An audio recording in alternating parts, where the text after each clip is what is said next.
Hi. Yes, I am on BitChute. Yes, I am on Rumble. I am on Minds. I am on Gab. And yes, I will be on Odyssey as soon as I can be bothered with all those uploads. This information, including links, is all available in the low bar of this video and the low bar of all my videos. The presence of these links in the algorithmable text of my low bars is probably contributing to the ongoing shadow banning of this channel and everything associated with it. The least you can do is actually click on the low bar and actually read it and follow the links to my presence on alternative media sites, rather than just leaving a comment saying, why aren't you on alternative media sites? I'm sorry for starting this video in such a tetchy tenor, but kind of forced my hand there. I'm saying it now, so I don't have to say it again for another couple of years or so. Alright. Good evening. I am Dr. Random McCann. And to continue the subversive theme, I am here in this capacity of mine, representing the activist movement that I am hereby calling Humans Against True Evil.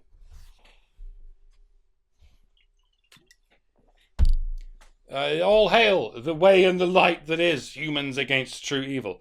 We represent only and exactly what our name purports to represent.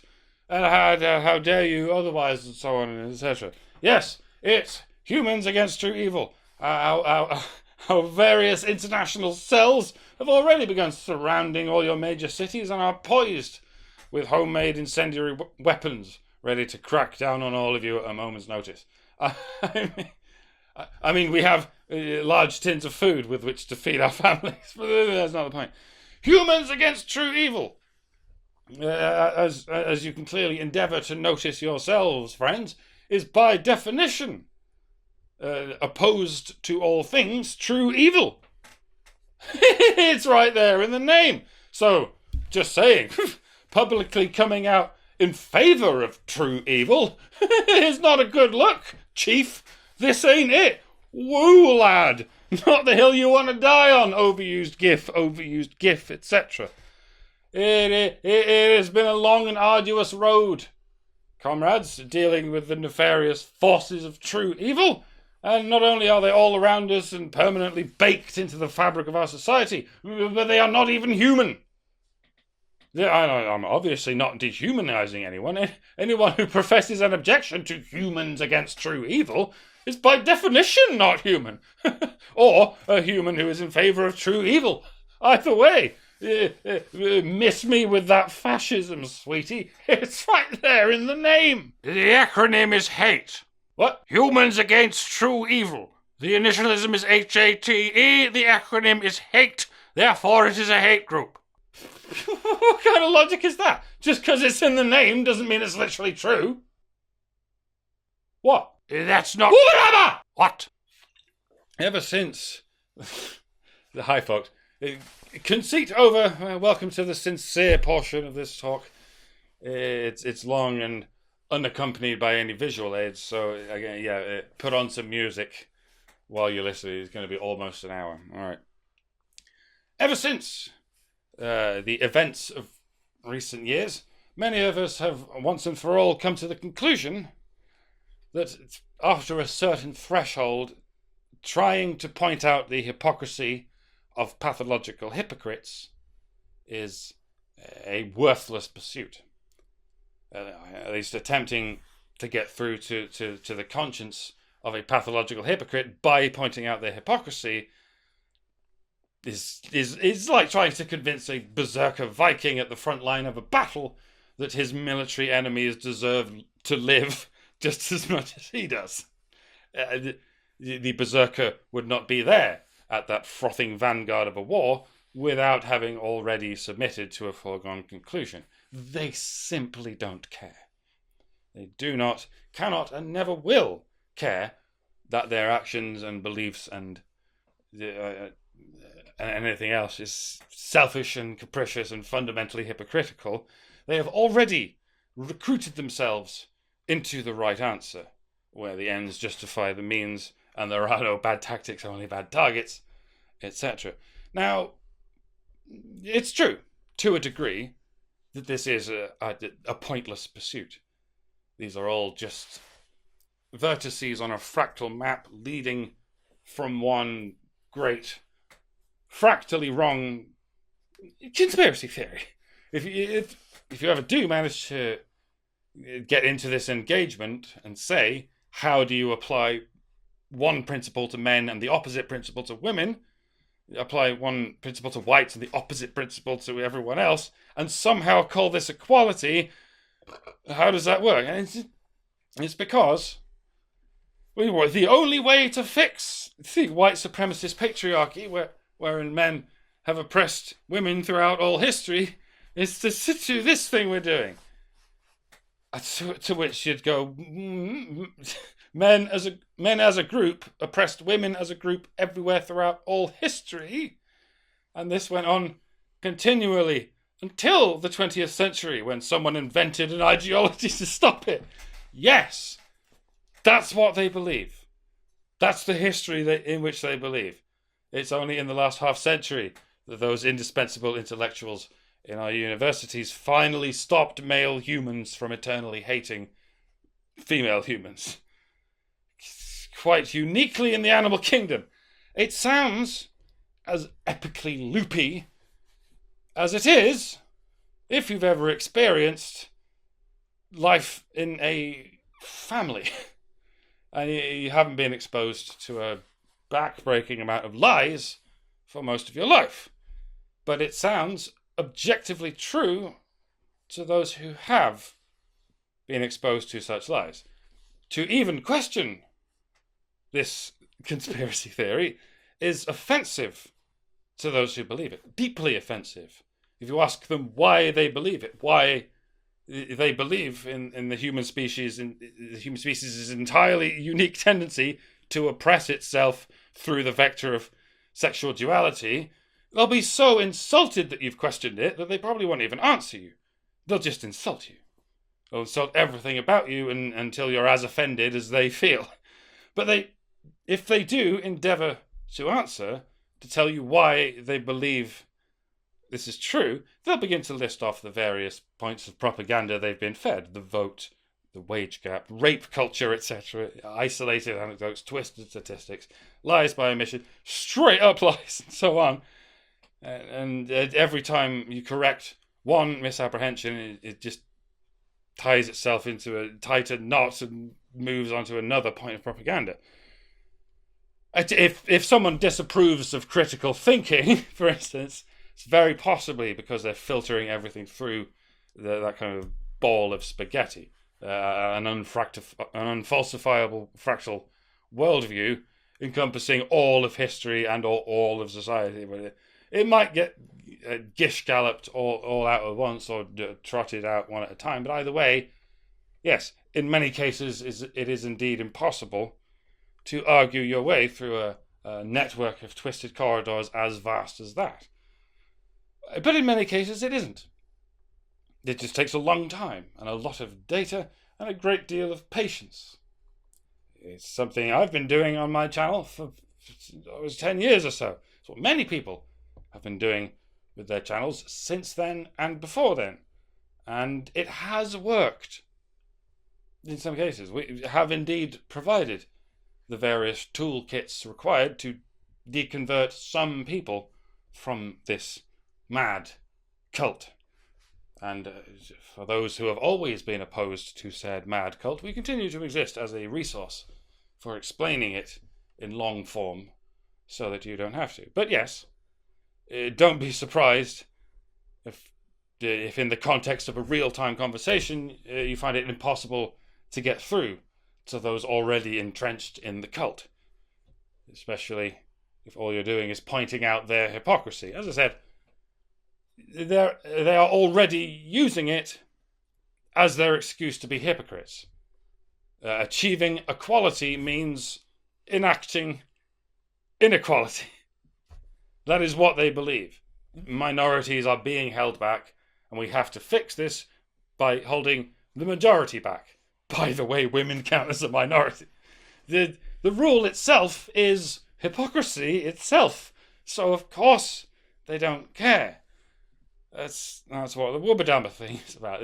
The whataboutism defense is the smoking gun that says, we don't care about our favoritism. Your favoritism still isn't allowed, but our favoritism is, because ours doesn't count as favoritism, because ours is good and yours is bad, because it is. It's circular in every direction. Once someone's in that zone, you cannot convince them of anything outside that zone. Certainly not with one well-placed zinger. Again, that's not to say that it's wholly useless pointing out hypocrisy. Not everyone is that far gone. And don't forget, there are often third parties listening, fence sitters and undecided voters who can hear this conversation going on, people who can still see indefensible hypocrisy for what it is. Indefensible. So for their sake, there's every reason to keep hammering this home. But while we're doing that, we have to consider the deeper issue. The deeper issue of how an ideology works when it has established this kind of pathological hypocrisy deep in the minds of its adherents and past the point of no return. And how it works starts with language, necessarily. Yeah, and is carried on the shoulders of language, necessarily. So now allow me once again to don my AIDS pig hat and explore the topic of language as vigilantly as possible. Which you can call language policing if you like. But if this is language policing, then so is you calling it language policing. You can call it policing, you can call it just bloody talking, or whatever it is, we're all doing it together. Or wubba dabba, if you prefer. In a world of names, in a world where everything has a name, anything that doesn't have a name effectively does not exist. If you are incapable or unwilling to give a name to a problem, you severely handicap your ability to even acknowledge that problem, let alone solve it. Which is why I found it so frustrating whenever I heard, oh man, look what 2020 is doing to us now. Damn you, 2020, you can't keep getting away with it. And then lo and behold, oh, hello, 2021, it turns out you're also an irrepressible, capricious dictator. What are the chances? Oh, well, damn you, next integer, you can't keep getting away with this. Like, I get the joke, I do. The presence of the joke, the premise of the joke, is that the cause of our horrific circumstances is a series of numerals. Are we all agreed? That we all know that this ever-changing series of numerals is not the real villain? Yes, and the reality behind the joke, the premise on which the joke is buttressed, is the real villain is what? You don't know. That's what worries me. When you've no idea who to blame, well, you're just too scared to look into it. So you literally blame a number. And I mean literally, because your satire has nowhere to go except the bloody number. And what's even worse than blaming everything on something unrelated to the problem is finding a way to blame everything on the opposite of the problem. Because that just doesn't just delay the solution, it actively makes the problem worse permanently, or at least terminally. Yeah, everyone knows love is good and fear is bad. At least everyone knows they're supposed to say that, but it's meaningless. It's especially meaningless when you can tell the world, stay at home, stay away from people, touch no one, wear 2 masks, no 3 masks, no 4 masks, or else you're killing people. And as far as you're concerned, this isn't fair. this isn't paranoia. This is just science. And if you want to visit each other and hug each other and visibly smile at each other, that's not love. That's fear and paranoia. You see, because you're defying the one true science, and you would only do that if you were led astray by fear and paranoia. These concepts of love and fear are useless. Nay, less than useless if they're being used to disguise the undesirable as desirable, and vice versa. This is using language to make the world a worse place. And unfortunately, it's not just vague fluff words like fear and love. Everyone knows authoritarianism is bad and liberty is good. Again, we know we're supposed to say that, but to an ideological hypocrite, one's own ideology is called liberty, no matter how much it lies and censors the truth and burns down your homes and steals your elections.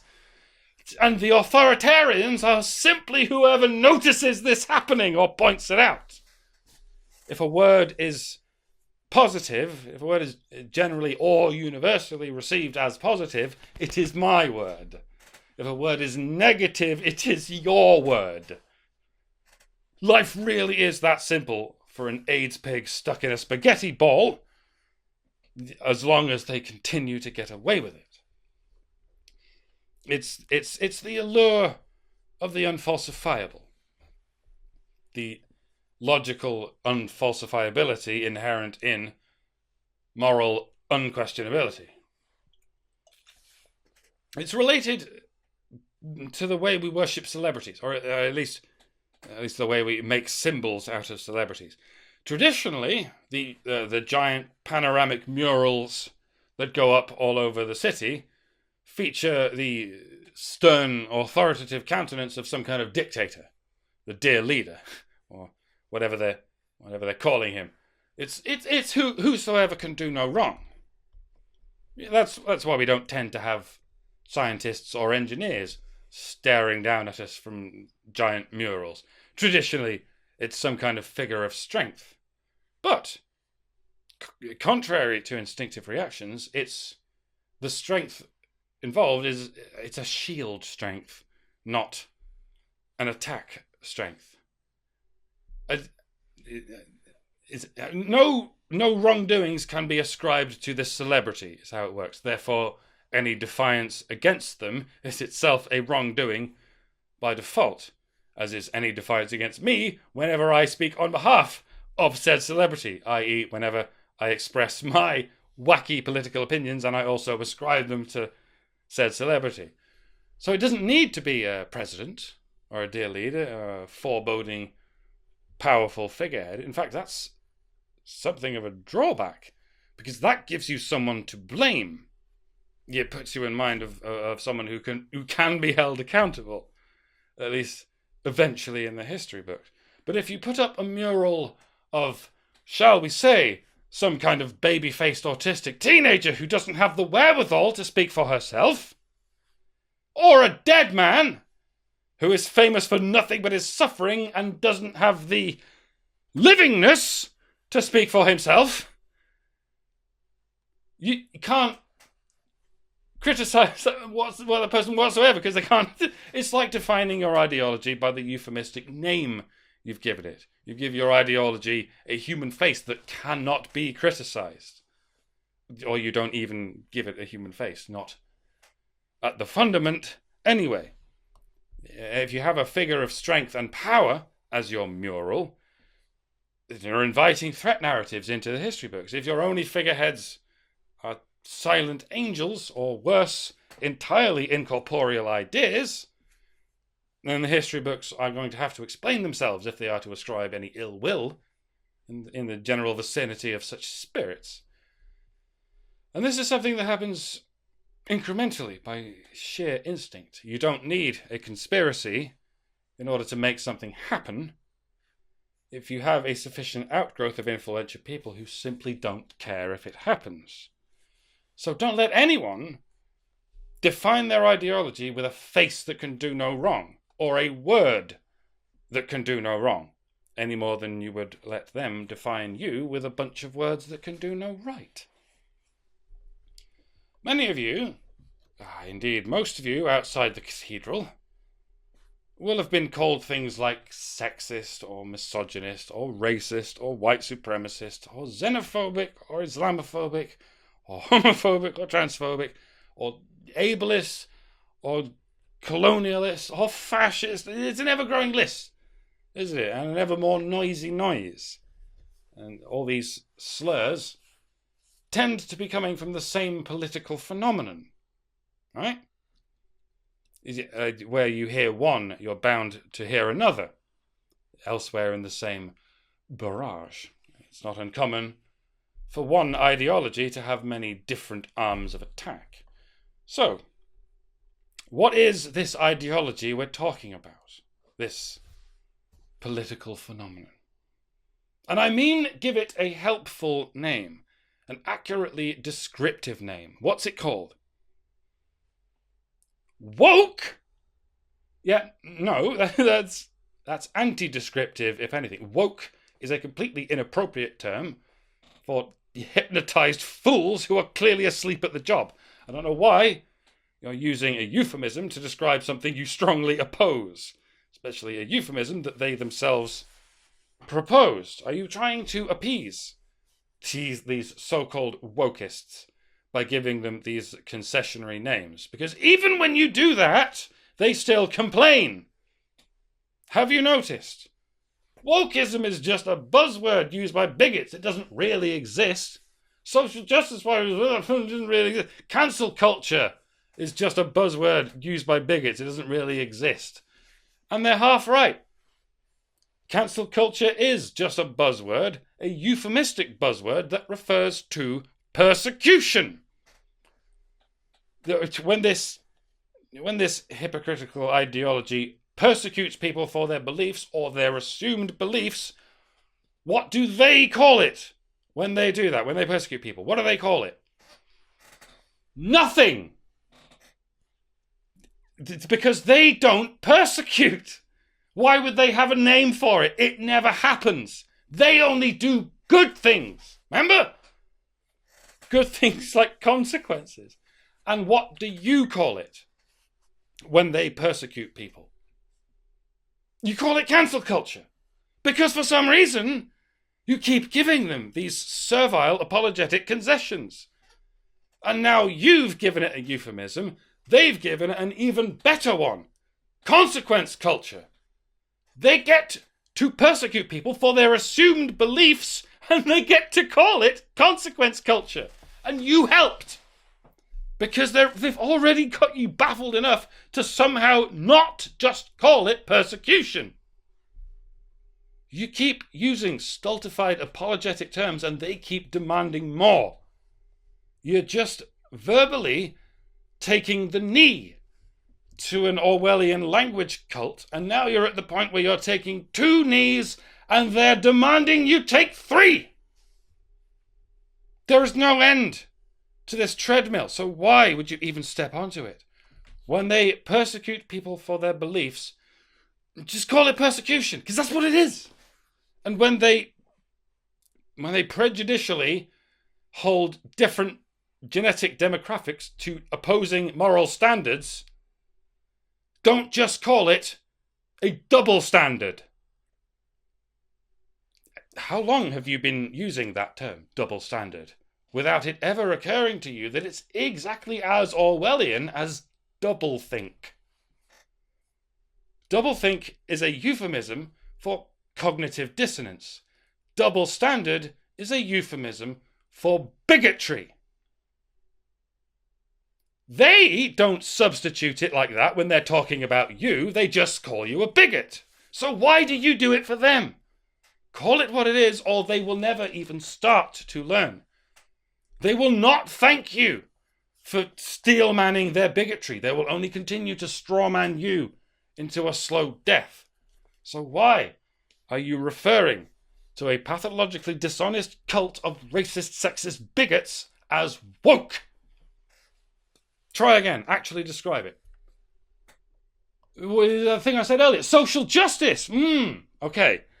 It's hard to say how instinctively one might raise a skeptical eye at the notion of qualifying a kind of justice as separate from what we already call simply justice. But that's probably what your grandparents would say. right? In the event that they've never heard the term social justice warrior and you're introducing it to them.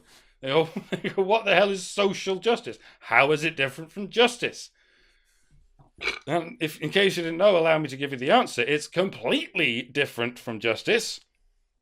Insofar as it's not justice at all. Just like authority is not liberty and fear is not love. So this is not a descriptor at all.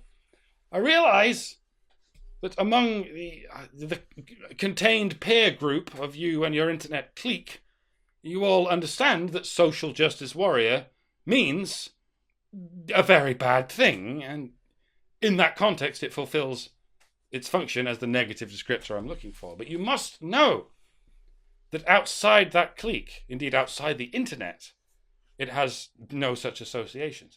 As far as your grandparents are concerned, it's a newfangled term they don't understand. But as far as the establishment media and the university professors are concerned, it just means good thing. Social justice warrior just means person who fights peacefully for good things, and that is how they portray it to everyone who listens to them. So if that's what you call your enemy, you're alienating all those people, and they are much more powerful than you. So do yourself a favour and snap out of it. You know full well that what you're describing is not justice. On the contrary, it's a deceptive mechanism for bypassing justice. Social warrior might be closer to the truth, but for some reason you can't even drop it that far. So just please try to veer around the euphemisms and actually describe the phenomenon. Try again. What, progressive? I said don't use euphemisms. Again, I know you're so used to hearing progressive as a shorthand of which you and your clique understand the negative implications, but this time I shouldn't have to explain why it's laughably inappropriate beyond that. Do you ever hear progress used in a negative context, other than as a euphemism? No, it's universally positive. Even conservatives, yeah, and yes, that can also be used as a euphemism, even conservatives use the word progress as a positive descriptor of what they consider positive. It's very obviously a euphemism. As such, it is very obviously incapable of being applicable to anything political. Politics isn't about correct answers. It's not about universally preferable things. I mean, no discipline is about universally correct answers, except arguably mathematics, and even then there are limits. Politics of all things is necessarily about weighing the controversial approaches of the largest available range of subjective viewpoints so as to arrive at the most preferable approach. So don't let anyone get away with describing their political ideology as universally preferable. Again, describe this phenomenon without such euphemisms. You are politically correct. What did I say? What did I just say? That's the worst, but that is the worst one so far. It's so haphazardly euphemistic that it describes a contradiction in terms. Calling it politically correct is like calling it controversially indisputable. It's that which is indisputable cannot be controversial and vice versa. And it's not as though this is the latest evolution of the euphemism treadmill. This is the first thing it was called. Your grandparents have actually heard of political correctness. It's what it was called in their day. All the somewhat more controversial terms for this ideology have been riding on the back of political correctness this whole time. But PC has been riding on the back of F, which we'll get to later.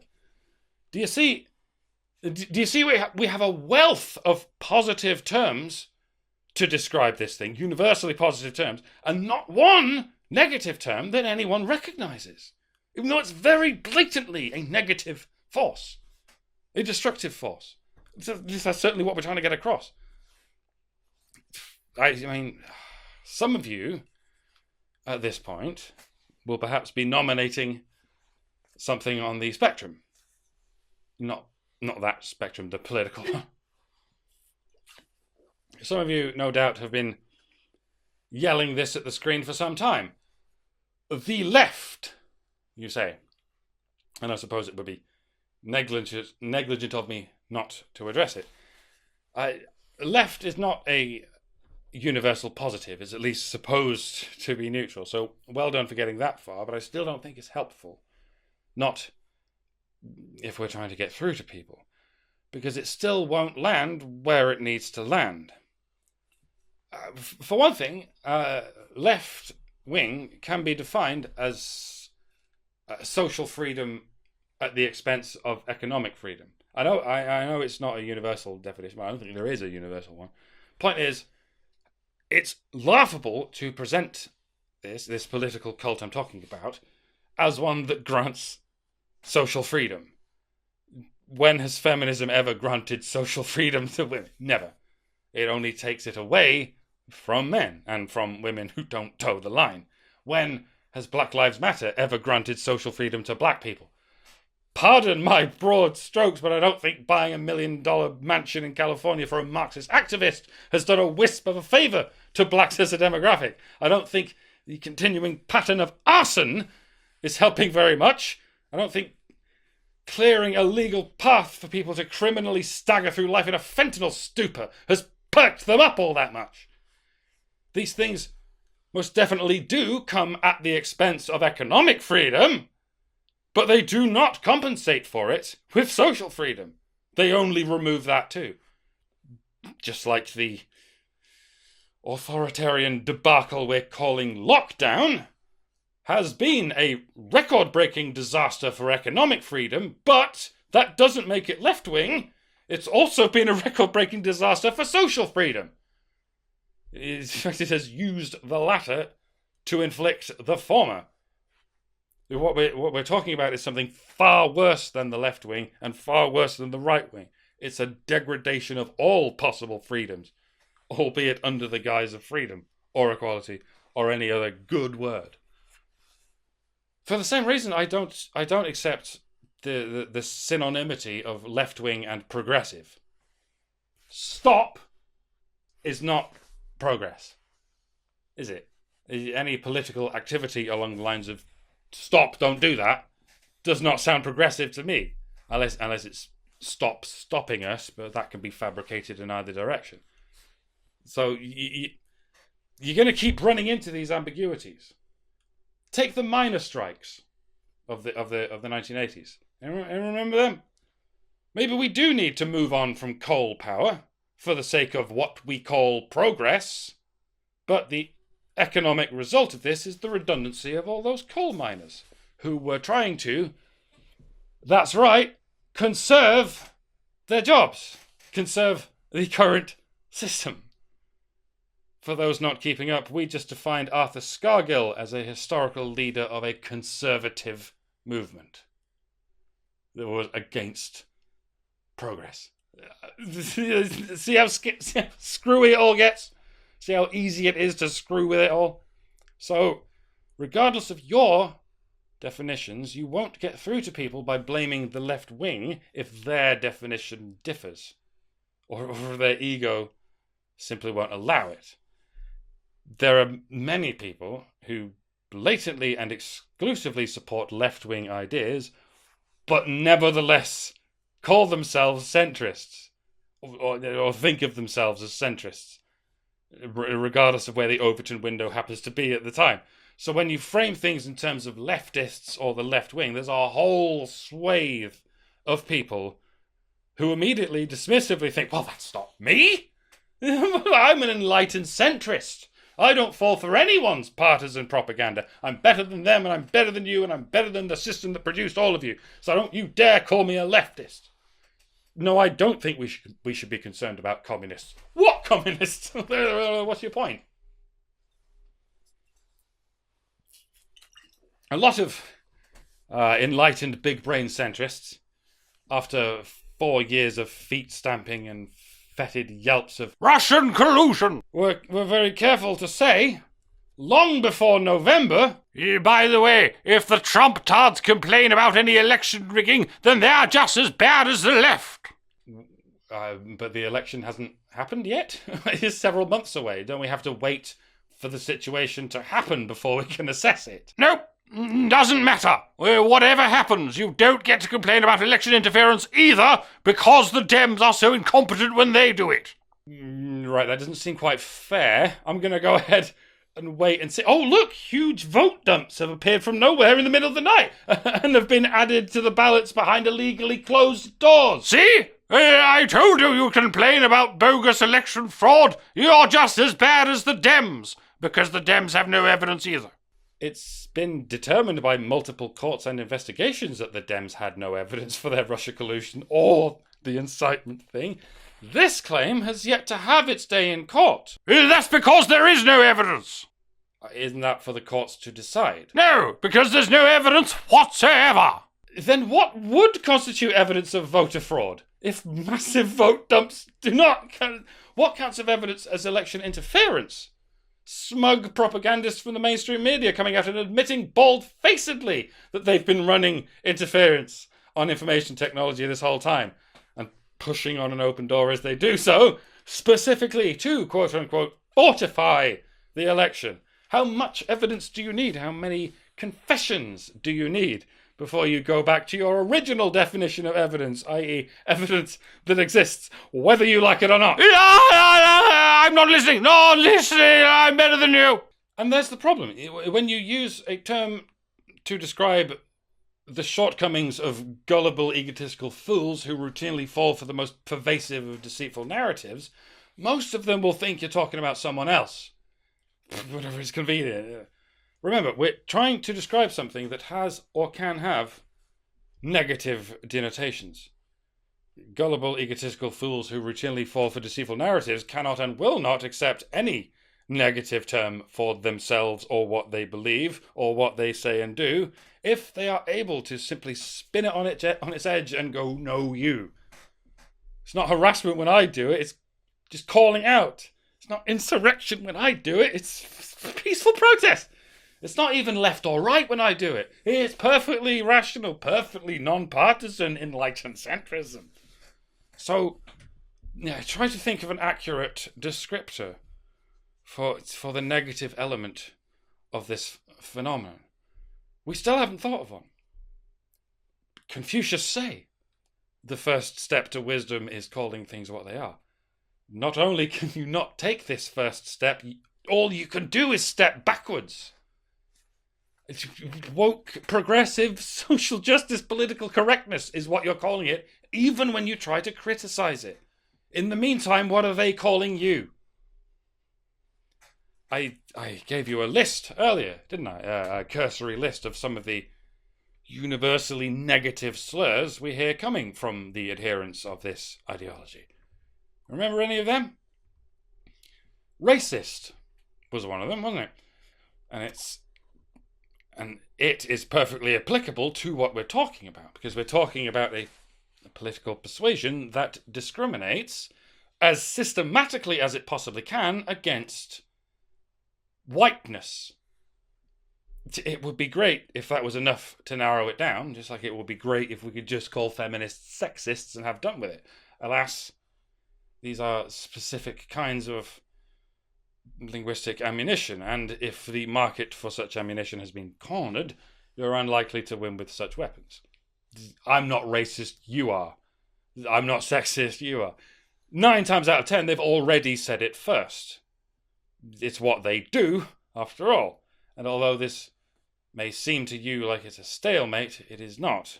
In the eyes of one who has defined racism and sexism in ways that are themselves racist and sexist. A racist who calls everything racist is only going to experience their head spinning in all directions if you call them a racist. If you don't get in there soon enough. That is it. This, by the way, is why the charge of hypocrisy so often falls on deaf ears. I'm not a hypocrite just because I discriminate against white people. You're a hypocrite because you don't. That's how it actually works in practice. They don't admit they're hypocrites. Hypocrite's a bad word after all. They just deflect everything onto you. So we may need to use a word that's a little more specific. Xenophobia is more specific. It denotes a sort of directional detail that the word racism does not. Xenophobia means you hate outsiders, or you hate that which is unfamiliar. And despite its specificity, it can be applied to anything. To cheese, or countrysides, or voter ID, or hand sanitizer, or hosing the piles of feces off the sidewalk. Anything your spaghetti brain can string together can be xenophobia, repackaged as racism as need be. And the political cult we're talking about most definitely cannot be described as xenophobic in principle. However projectively racist it may objectively be in practice, in principle, if anything, it is the opposite of xenophobia. Can anyone tell me what the opposite of xenophobia is? I don't mean xenophilia. I mean the phobia that's equal and opposite to xeno. How many of you are drawing a blank right now, and why do you suppose that is? It's largely because the market for projected phobias has been cornered by those who have already ejected from their vocabulary and their conscience any trace of such a thing as the opposite of xenophobia. As I said, in a world of names, that which has no name does not exist, and that which we'd rather did not exist is not given a name. These are things to which you urgently need to give names. You need to use words that are in their language but not in their vocabulary. The word structures to which they're supposed to pay attention, but to which they selectively do not. It's called oikophobia. Unlike the word Islamophobia, it's not a term created by fascists and used by cowards to manipulate morons. It's a real word, as real as xenophobia. A real word that's been in the dictionary for centuries, despite any red squiggly lines applied to it when you type it into a word processor. It's all ancient Greek, as these words are, as they are classically put together. Xenos means stranger, basically, and oikos means family, which, when translated as phobias, mean the fear of the familiar and the fear of the unfamiliar. Again, this is going to blow the minds of those whose worldview only accounts for the existence of xenophobia. How could anyone possibly have an irrational fear and hatred of the familiar? I mean, who hates their family, right? Who hates the kids they went to school with? Who could possibly hold irrational resentment against such things, or any unrelated properties with which they associate such things? Yeah, kids, that's who. Kids who haven't learned to appreciate what they've got, and adults who have never grown out of that state. The pennies should be dropping like a broken coin dozer by now. We can't call them black supremacists. Most of them are white. And the bigotry of low expectations is not what I'd call a supremacist attitude. They don't love black people, they just hate white people, because white people are familiar. They don't love Islam, they just hate Christianity, because Christianity is familiar. They don't love African or Asian cultures, they just hate European cultures, because European cultures are familiar. Naturally, I am describing oikophobia as it manifests in white Westerners. And this is a very important distinction.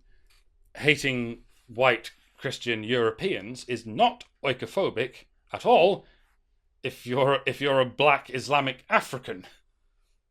On the contrary, it's all those bad words we talked about earlier. It's what the left wing would call right wing. I mean would. The vast majority of terroristic acts these days are indeed carried out by the right wing, if you include the Islamic right wing. And that's if you define right wing as nationalistic. But the white Western language cult I'm talking about, the one you're having trouble naming, is suspiciously radio silent about the Islamic right wing. They claim to hate right wingers. They have such a one-track hatred of right wingers that they blame everything on them and label everything they don't like as right wing. But they don't mean Islamic right wingers. The ones who proudly do all the gay hating and all the Jew hating and all the very strict gender roles. They mysteriously have no problem if it's the right wing of an approved religion or culture. Or at least when they do, they mysteriously do not call it right wing. And the so-called left wing of an unfamiliar outsider culture, i.e. that which sympathizes with those outside its culture, is typically treated to terms like Uncle Tom. So, despite their insistences, it is not the right wing that they hate. As they describe it, they hate the right wing of their own culture and the left wing of other cultures if it ever comes up. The common ingredient is the familiar. That is what they hate. And they continue to hate it because they cannot see it as a form of hate. So you shouldn't find it at all surprising that there's a sort of counterintuitive alliance between fundamentalist Islam and this white Western cult of oikophobia. They both want the same thing. They both want to destroy the same thing. This is why there would be a similar alliance between xenophobic white Westerners and those organized peoples in the East who pathologically hate their own kind, but you'll have noticed they're few and far between. So much that no alliance is possible. Being proud of your nation, being proud of your culture and your heritage is still very much normal and very much encouraged in the majority of the Eastern world, as is a certain mistrust and resentment of the West. Even its most doting post-colonial self-haters. For instance, the Chinese have a word that we can use, a word that uncannily and by design describes this white Western oikophobic cult. Hands up, anyone? That's right, very good. Baitsuo. I'm almost sorry this video is so long when it could have been one word long. Baitsuo. It's the Chinese slang word for what we're calling woke progressive social justice warriors. Baitsuo. Which apparently literally translates as blessed mother, or as a shortening of blessed mother of a bitch. Which in many ways is just as ambiguous as son of a bitch, but in other ways is a little more specific. It means a sort of emotionally driven kind of person, if you see what I mean. And you might have trouble seeing what I mean, because our language does seem rather thin on the ground regarding descriptors of this phenomenon. You might say blessed mother is itself a euphemism, one as connotatively sarcastic as social justice warrior, but only in its native language. When used in an English conversation, it's pretty unambiguous. So by all means, go with baitsuo if you want, and if it suits. If you'd rather avoid resorting to a diagnosed phobia, and if you'd like to see what the mainstream media does in its attempts to ban a Chinese word without inadvertently displeasing their CCP overlords. For now, however, I will persist with the oikophobic angle. As I said, if you don't get inside their language, if you don't resurrect the words of their own language, that they have buried out of existence, you only concede to the destruction of what's supposed to be a common language. So yeah, it's not just about race and nation or geography or whatever. All things familiar means just that, but particularly human characteristics. Oikophobia, just like xenophobia, is just a subcategory of misanthropy. Anthrophobia, if you prefer. And human characteristics most abundantly include sexuality. Oikophobes don't love gay people, they just hate straight people because straight people are familiar. They don't love trans people, they just hate cis people because cis people are familiar. And oikophobia will not stop there. Once ordinary transness becomes familiar, it will invent something unfamiliar and go after that until it becomes familiar, repeat ad infinitum. And if we trace that back to its possible origins, it leads us to a place about which many of you may have been wondering. What about our old friend misogyny and its estranged counterpart, misandry? Could feminism be described as a form of oikophobia? Races and nations are made separate by definition. Heterosexuals and homosexuals are generally made separate by cultural design, but men and women are not separated in these ways. No amount of boarding schools or religiously segregated enclaves can leave any general population of men and women completely unaware of each other's existence. Certainly not one that could survive for more than a generation. Men and women are very much a package deal that goes wherever human beings go. Therefore, misogyny is no more xenophobic than misandry. Moreover, I put it to you that they are both forms of oikophobia. Because to be a surviving human populace is to be familiar with both men and women. So yes, feminism is a form of oikophobia. It's the one that tends to come first and then set all the others in motion. Sorry if that bomb came a little too suddenly or early, but it's true. Conservatives think they're the original target. Christians think they're the original target. Men are in fact the original target. But in potentia, these things are all broadly in the crosshairs when it comes to oikophobia. Specifically, the oikophobia canonized in what we call the Frankfurt School. I mean, I had to mention it at least once because it's pretty relevant. It didn't come first, is all. The Frankfurt School. Feminism came first. Just saying. But if you don't like Beizwo and you don't like oikophobe, why not go with Frankfurter? The shoe fits. Of course, if you'd rather just be literal about it, then just call it the problem uniformly named after naive euphemisms. Unfortunately, the abbreviation is punani.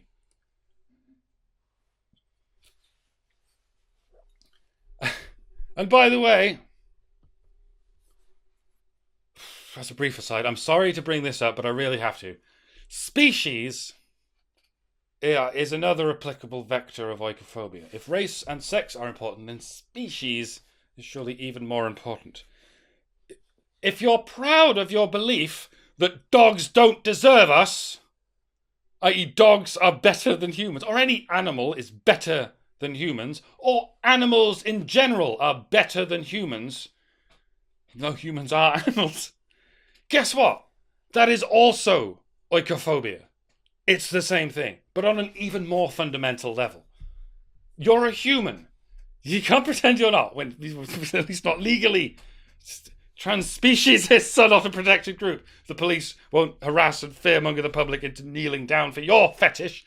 Not yet, anyway. So you are a human. An extraordinarily intelligent and compassionate organism.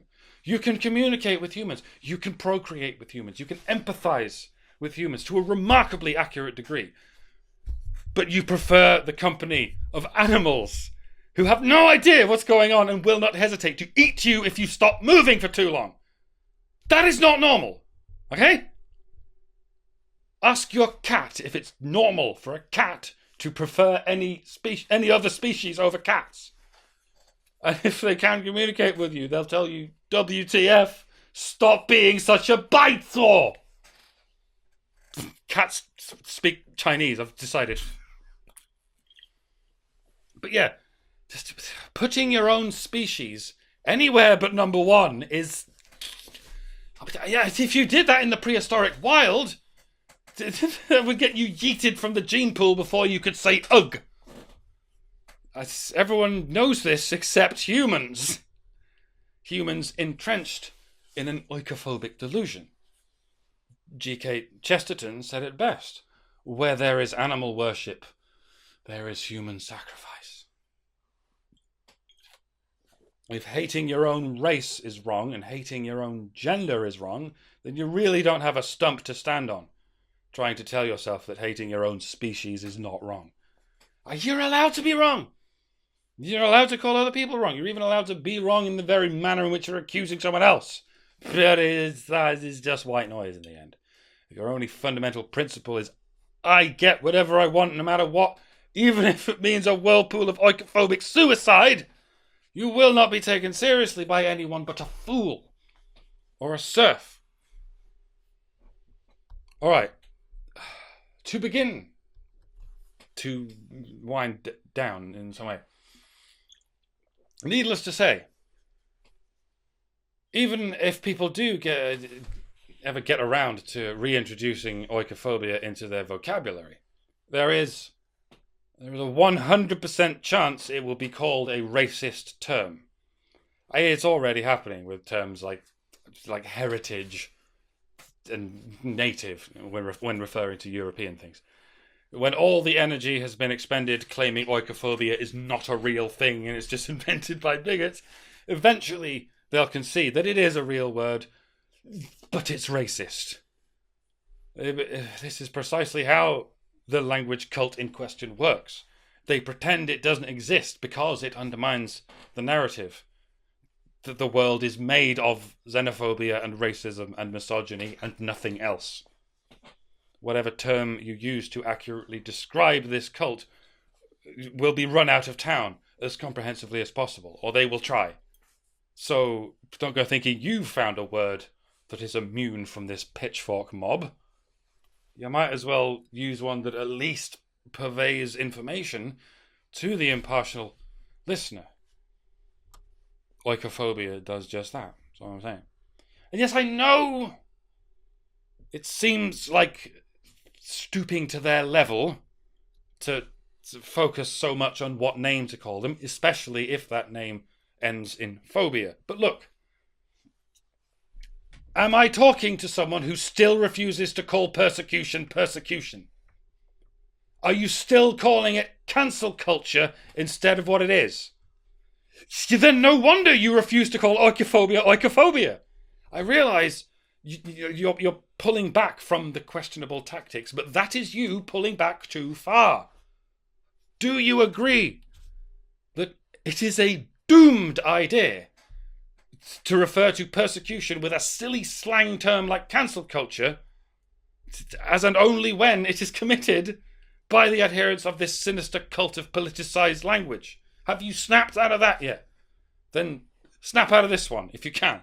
Calling it something negative is absolutely required if we are to get somewhere. You can't just refuse to call it something negative on the grounds that they call things negative all the time. It is linguistic pacifism, and it will be the death of you. You're being attacked with weapons of language. And whether you're counter-attacking or just defending, you need to know. The equal might prevail. The opposite might prevail. But the equal and opposite gives you your best chance of prevailing. I can't give you a specific word that will solve this problem. if I attempted to do that, it would only invalidate the word as an organic development. If I know anything about human nature, we don't like to be led in that way. By all means, use whatever words you like. Make up your own. Or just keep using whichever euphemism is fit for purpose at the time. Language cannot be forced from the ground up. In that direction, it can only happen organically. What I hope I've got across is how to water and fertilize the land of your language so that it may yield a healthily competitive variety of words and phrases. From that variety, the most natural apex organisms will excel. I'm just saying, if instead you're starting with the very euphemisms that are proposed by the language cult itself, progressive, politically correct, woke, whatever, then all you're doing is planting an already thriving invasive species of weed in the soil of possibility. And despite what I said earlier, don't be afraid to call racism racism.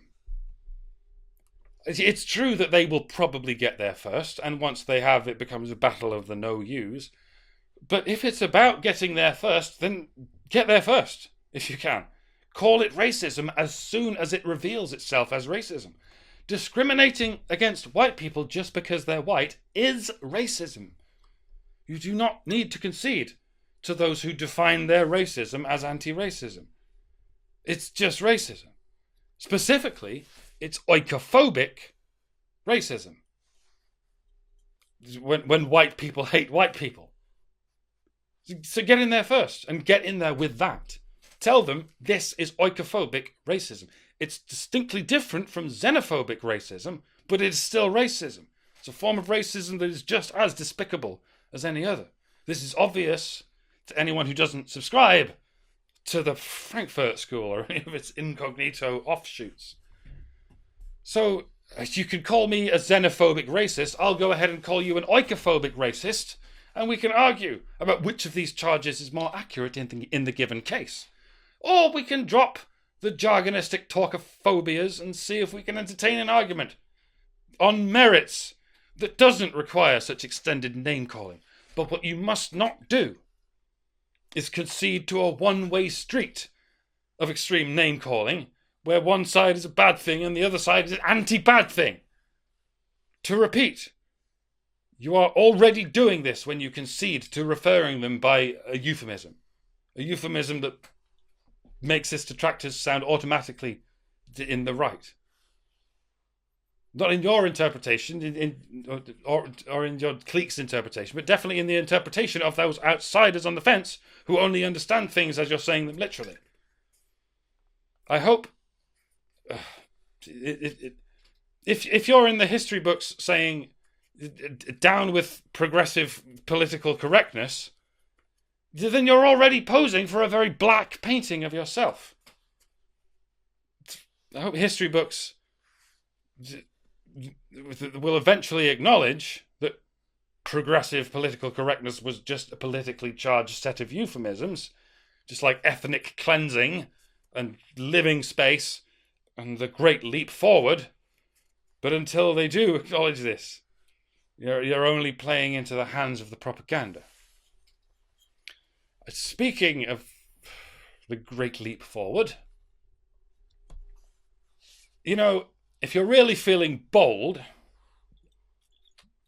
if you're really feeling like peeing into the wind, there's always communist.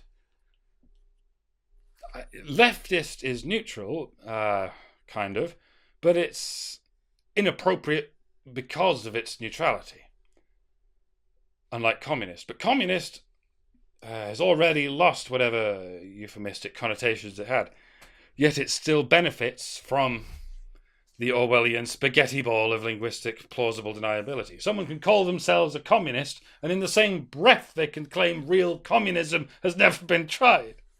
They can say all of this on national network television and never have to answer to the complaints, even though communists are every bit as dangerous as fascists or more. This is the result of the normalization of communism, partially through language. I cannot deny this, as careful as I have been in this video not to talk about it. So yes, that is also a membrane that needs to be breached. If someone indiscriminately calls everything fascist, you can try calling them a communist and see what happens. If someone indiscriminately blames everything on capitalism, there's a very good chance you're dealing with a communist. And if someone actually calls themselves a communist, then for the love of everything that is not communism, call them a goddamn communist. Remember everything I've said about how if it doesn't have a name, it doesn't exist. If no matter how communist everything gets, you never call it communism, it's only going to get worse. You're going to get communism and everything that comes with it, but you'll get it under a different name. Namely, a name that is not there. You'll get it under a normality that does not name it. Yes, I know it seems to make you sound as batty as those who cry fascism and everything, but again, if you just let them corner the market in extreme name-calling, you're being verbally pacifistic to a fault, a terminal fault. It seems history has already forgotten what communism was called before it was called communism. But with vigilance, we can document what it is called after it is called communism. I think and hope that I left the most triggering elements of these observations till the end. I was quite lenient with the leftist sympathizers early on, but I'm not at all willing to be lenient with the communist sympathizers or the feminist sympathizers. These are terms that people still call themselves, despite the utter indefensibility of those terms. Anyone who gets offended by any derivation of communism or feminism is someone already so deep into the spaghetti bowl that it's no use even trying to pull them out. Remember, at all times, you are aiming at the middle, the undecided voters. Of course, you're not going to get through to the deepest seated of the ideologues, but you can get through to the fence sitters. We don't know who is outnumbering who. Any polls you're likely to see will not reflect such things accurately. Only the actual vote will reflect things accurately if you still have the privilege of voting and you still have the privilege of your electoral process not yet being subverted. All right, I think I'm done. Thank you. Thanks for listening at all. Alone, thanks for listening this far. I would remind you again, yes, I am on alternative media sites. You will do yourself a favour by clicking on the very first thing that is available for you to click on. But if you've made it this far without getting confused, you're probably unconfusable enough to maybe consider clicking on something. I'm sorry. I am jaded, ladies and gentlemen. I feel like I've said everything already long since ages ago. Now there's nothing left to do but consolidate what I've been trying to say in ever more concise yet long-winded detail. I will continue to compress what I'm trying to say in the even more compressed format of perhaps song lyrics, which I'm told is an art form that doesn't tend to be appreciated until long after your death. And I'll take it. Take as long as you like. Folks, don't ever listen to what I'm saying until you've already danced and spat on my grave. That'll do me. If it helps, just skip over the rest of my life and pretend I'm already dead. I'm pretty sure that's what I'm gonna have to do before anyone listens to me. I'm gonna have to die, and I'm gonna have to do it while I'm still a half-eaten corpse. Once I've been nibbled down to a skeleton, you won't remember a damn thing, and I won't care because I'll be dead. All right. If you're not even considering the black pill by now, then you're too goddamn naive. Join me at the conceptual rock bottom. You might start to understand how to look up towards the sun. if the sun's influence only hits you down the shaft of the pit that's been dug for you. I don't know what to do. I have never known what to do. But I could still grasp madly for something to say. I hope some of you still appreciate what I have to say. If not, why the hell are you still here? Why am I still asking questions? And why do I still bother? And why did... Oh, no, it doesn't matter. Bye.